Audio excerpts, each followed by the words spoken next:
Bien, bonjour à toutes et à tous. Nous allons poursuivre notre visite des personnalités de la littérature française avec la première section. Euh, et nous avons vu la dernière fois Talleyrand des Réaux et d'autres personnalités, bien sûr, autour de Talleyrand des Réaux, le canard enchaîné de l'époque, comme vous savez maintenant. Et nous abordons Tristan l'Hermite. Alors, donc Tristan l'Hermite, nous allons voir sa vie, ses œuvres, ses idées. Il y aura une annexe sur Richelieu et sur Montesquieu au passage. Nous allons commencer par sa vie. Né en 1601, il se choisit ce surnom à 20 ans, Tristan l'Hermite. C'est un surnom. Donc, il meurt vers sa 30e année, le pauvre, tuberculeux. Pas de chance, 30e année. Il naît dans une famille noble, pour laquelle devenir homme de plume est une dérogeance, c'est-à-dire une bassesse. Se met au service de Gaston d'Orléans, frère du roi, auquel il sera fidèle pendant ses 30 années de vie, en tant que poète et romancier. Voilà un livre sur Gaston d'Orléans, par exemple. Il est placé comme page auprès d'un grand et acquiert à ce moment-là une culture littéraire. Une culture.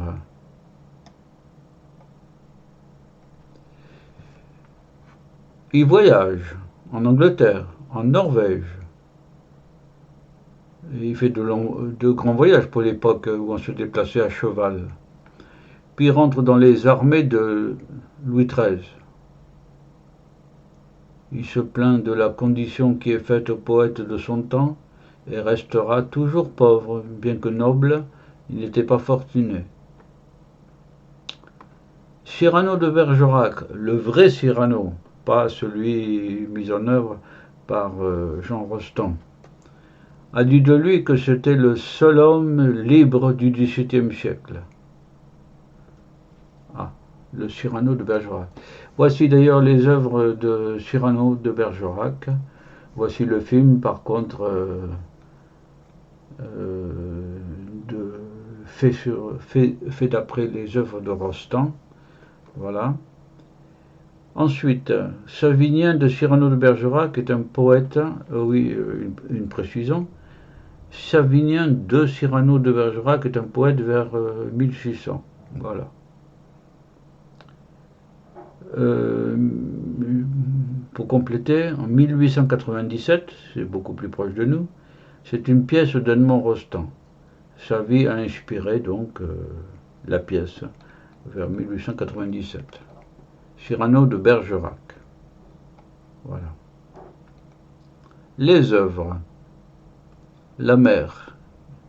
Ceux qui l'ont lu ont trouvé ça fort joli. Une poésie à la mer. Ensuite, c'est un poète maniériste de l'amour. De conserver le temple où ton divin portrait est toujours adoré. Évidemment, c'est joli, c'est beau. Enfin, c'est joli en tout cas. Conserver le temple où ton divin portrait est toujours adoré. Il a écrit des tragédies, la Marianne, la mort de Sénèque, des tragédies. Et il a écrit Le Page du Gracieux, qui est autobiographique. Ça, c'est sûrement intéressant aussi, pour voir la vie de Tristan l'Hermite. Les idées. Il ne croit pas à l'amour éternel, mais à la finitude de toute chose. C'est un réaliste. Les vers héroïques sont célèbres. C'est fait de mes destins, je commence à sentir les incommodités que la vieillesse apporte. Déjà la pâle mort pour me faire partir. D'un pied sec et tremblant, vient frapper à ma porte. C'est joliment dit tout ça. Voilà. Je commence à sentir les incommodités que la vieillesse apporte. La vieillesse, c'est le temps de la disgrâce du corps pour qu'apparaisse la grâce du cœur. Et oui, aussi. La jeunesse est le temps d'étudier la sagesse. La vieillesse est le temps de la pratiquer. Oui, oui, oui. Très beau tout ça. Très beau.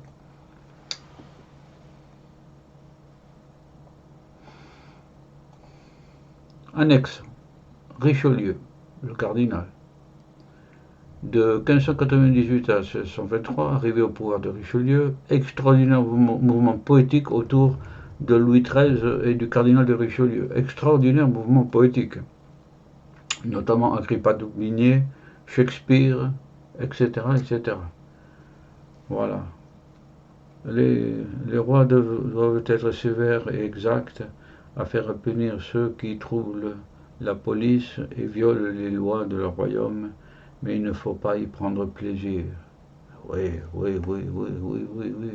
10 000 fois raison, ça. Voilà. La correspondance du cardinal de Richelieu, pour ceux qui... un illustre homme, bien sûr, le cardinal de Richelieu, attaché au traité de Westphalie, division de l'Allemagne. Tandis que son successeur, le cardinal Mazarin, lui, attaché l'italien, attaché au parfum, aux manuscrits, aux jolis meubles, etc. Et en disant sur son lit de mort, et dire qu'il va me falloir quitter tout cela. Cardinal d'église, hein, il aurait pu penser à Dieu, plutôt. Donc, autour de Richelieu, grand mouvement poétique. Montesquieu considérait les poètes au passage comme fous. Bon, c'est une opinion de quasi-juriste, hein, philosophe institutionnel. Montesquieu, les lettres persanes sont étudiées dans le secondaire. Il y a d'autres ouvrages, bien sûr, de Montesquieu. En voici, notamment son château, le château de la Brède.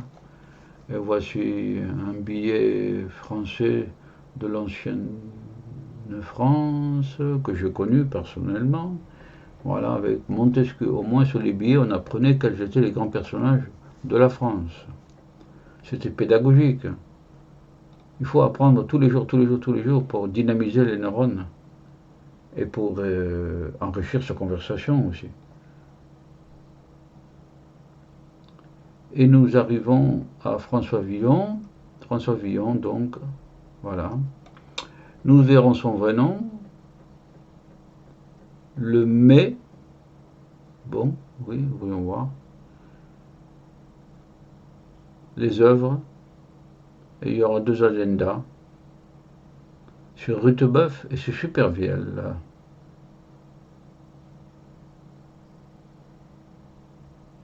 Ah, mais excusez-moi, donc je n'ai pas développé plus. D'accord, bon. J'ai cru que c'était un plan que j'avais fait.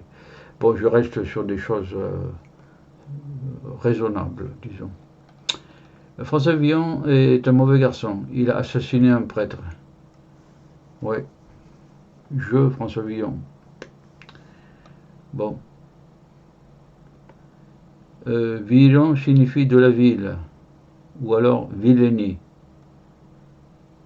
Déteste la campagne, où il pratique la vilainie, être mauvais, méchant, etc. Goût du vin, de la bonne chair et du sexe. Voilà. Il finit par être banni et disparaît définitivement à ce moment-là, à 31 ans. François Villon disparaît à 31 ans. Comme Tristan l'Hermite, la trentaine d'années mort. Voilà. On vivait pas longtemps, mais on avait le temps de briller au moins pendant 10 ans, quoi. François Villon, le mauvais garçon, vilainie, 31 ans, quoi. Œuvre, balade pour prier Notre-Dame, ou le Testament, par exemple. Vocabulaire. R au Moyen-Âge, c'est la lettre maudite qui grince, le R. Allez savoir pourquoi, hein. C'est la lettre maudite. elle grince. Le R. Le rocard, rapace de mauvaise qualité. Villon est rejeté par le milieu social. Il est qualifié de rocard, c'est-à-dire de mauvais, quoi. Il est rejeté par la société. C'est du vocabulaire. Rutebeuf, différence avec Rutebeuf qui dit qu'il faut se repentir, alors que Villon affirme qu'il faut jouir. Jouir. Oui, oui. Le jouir, c'est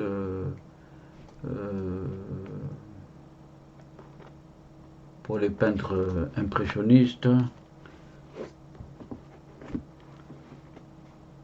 C'est pas Van Gogh, Gauguin. Gauguin, la maison qui s'était bâtie aux Marquises, enfin en Polynésie française en tout cas, c'était la maison du jouir. Car Gauguin, c'était le personnage à vouloir jouir du sexe, etc., de la bonne chair, etc., etc. Il a eu beaucoup de problèmes pour se faire enterrer sur l'île. Hein. Voilà. Rutebeuf, lui, c'est le contraire. Tandis que Villon, c'est comme Gauguin. Quoi. Voilà. Supervielle, moderne, lui. Supervielle, j'ai perdu mon ombre au milieu de la nuit. Extraordinaire, ça aussi. J'ai perdu mon ombre au milieu de la nuit. Ce sont des hommes qui doutent de tout. Voilà une citation de Supervielle. Vous l'avez dans les œuvres de la Pléiade. Supervielle, voici son portrait. Note, mort en 1960, poète franco-uruguayen, Supervielle uruguayen, et s'est tenu à l'écart du surréalisme.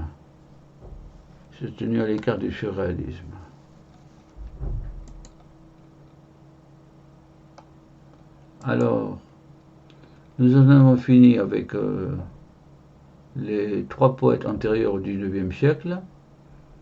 Nous abordons maintenant le XIXe.